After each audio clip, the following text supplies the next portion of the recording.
It's more than chilly, Marty. It's cold. It's about as cold as it's felt all season long. Denise, everyone, TGIF, it's absolutely the truth. Now, let me start off with this fact. We are today, right here, right now, 2/3 of the way done with winter. There's only 1/3 of winter left. Spring is within arm's reach. Now, doesn't that warm you up a little bit? Well, at least I tried. Go ahead and take a look at the wind speed and direction in the state right now. A component coming straight out of the northwest, and it's chugging along pretty good. Right now, friends, I'm just going to use TV Hill for an example. It's 36 degrees. Feels like on TV Hill about 22 or 23. Rising Sun, you feel like 18. Mount Airy, 19. Lothian, 23. So the forecast temperature is 37, but it's going to feel like it's in the low 20s as we move through the day. The winds slowly begin to diminish tonight. They'll diminish more tomorrow, and the weather improves day by day as we move into next week. How does 60 degrees sound? Pretty darn good. Back to you. All right, 60 sounds pretty darn good. 62 sounds even better. Computer changed. What's a few degrees here and there among friends? Meanwhile, there is wind out there, Marty. Yeah, and that wind's a big deal. I showed you the wind graphic. I mean, it's chugging along pretty good out of the northwest, above 20 miles an hour, and that really has some impact on the wind chill, and that's what we're going to be talking about. Temperatures, good and bad, are the headline. Oh, have I mentioned we're 2/3 of the way through winter today, right here, right now? How many of you think you're going to hear that again before the end of the show?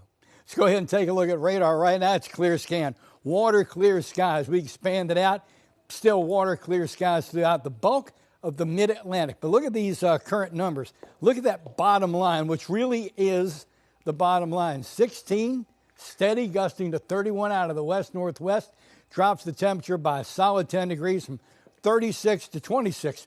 So whether you're watching this in Glen Arm, Jessup, Sykesville, up Forest Hill, White Marsh, drop all these observed high temperatures about 10 degrees. It's going to feel like 27 in Rosedale. It's going to feel like 27 in Curtis Bay. It's going to feel like 25 out in Owings Mills. Now, here's the feels like temperature forecast. Here's the actual reality. This is where the rubber meets the road. 4 p.m., it's going to feel like 26, 6 p.m., 23, 21, 8 p.m., 19 and 18 at 10, and then again at midnight.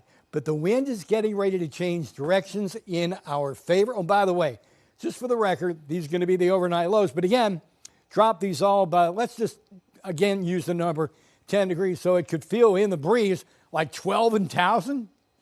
Yikes. 23 Glen Burnie, 22 in Owings Mills. Yeah, we are really dealing with a pretty strong component out of the northwest. You saw that graphic on the previous slide of 14 miles an hour. Okay, but tomorrow, look what happens. The winds begin to diminish. They start turning around out of the west-southwest. Now, northeast, we're going to be at 40 degrees. I'm using Cecil County, for example. Port Deposit, 41. Red Point, about 40 degrees. Howard County, how you doing? Tomorrow, you're going to be in the low 40s. 42 degrees in Columbia, 42 degrees up in Lisbon, 41 in North Laurel. Okay, here's the stat red. Let's widen it out a bit, and then let's take a look at the Tennessee Valley. Set big dome of high pressure. That's going to become a heat pump. That's going to make all the difference in the world. That's going to be 53 Monday. That's going to be 62 Tuesday. That's going to be too shy of 60 on Wednesday, and still the mid-50s on Thursday. Pretty darn good. Okay, the weekend, I get it. Still going to be on the chill side. These should be 48 and 49 degrees, 43 and 46, but with sunshine. That's a win for the home team. Over to you.